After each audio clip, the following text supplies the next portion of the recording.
देखिए, जैसे कि आज ये बजट पेश किया गया और पहले से ये बजट आप देखेंगे पिछले 9 दफ़ा निर्मला सीतारमण जी ने बजट किया है और ये 9वां बजट था जिसके अंदर ये शायद मैं कहूँगा पिछले बजटों के मुकाबले छोटा बजट था, क्योंकि इससे पहले जब लास्ट ईयर आप बजट देखेंगे 1 घंटा 47 मिनट का बजट चला था।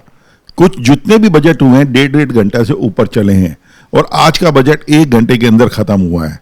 तो उसके अंदर इन्होंने पूरे सेक्टर्स को हो सकता है कि कवर अभी ना किया हो और वो लेटर स्टेज पर करें।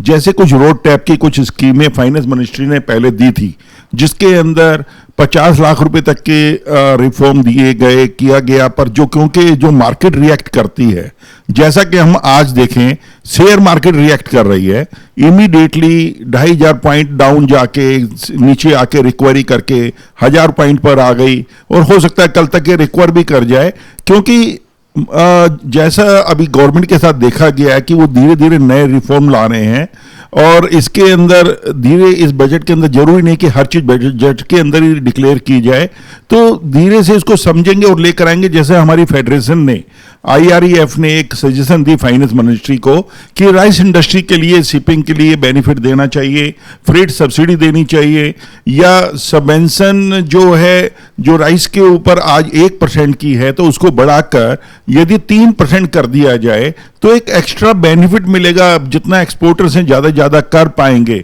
जो हम राइस का एक्सपोर्ट आज 172 कंट्री में करते हैं वर्ल्ड के अंदर, तो इसको बढ़ाकर हम 100% जितनी भी कंट्री हैं, जैसे ऑलमोस्ट पूरा वर्ल्ड को हम कर ही रहे हैं, पर अपने वॉल्यूम को जो 40% से बढ़ाकर 60% तक ले जा सकते हैं।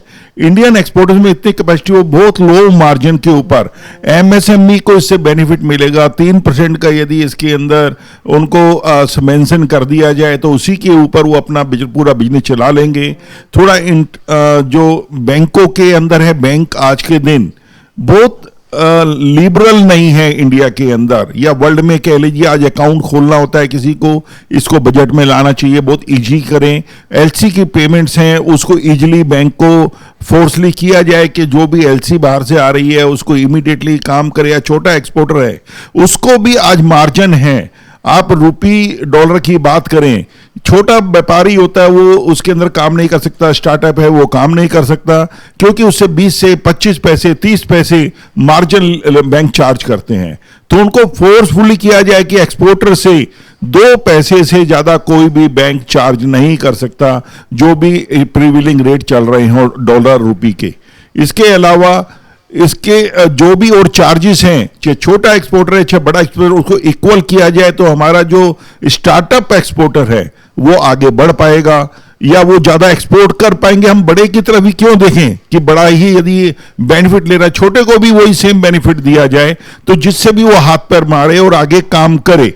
तो हमारा यही है फेडरेशन की तरफ से कि बजट के अंदर जो चीजें रह गई हम रिक्वेस्ट करेंगे फाइनेंस मिनिस्ट्री को, गवर्नमेंट को करेंगे, प्राइम मिनिस्टर को करेंगे कि इसके अंदर और ज्यादा बेनिफिट्स दें। और जो रह गई हैं चीजें, क्योंकि इतना बड़ा बजट होता है हिंदुस्तान का, कोई छोटा बजट नहीं है।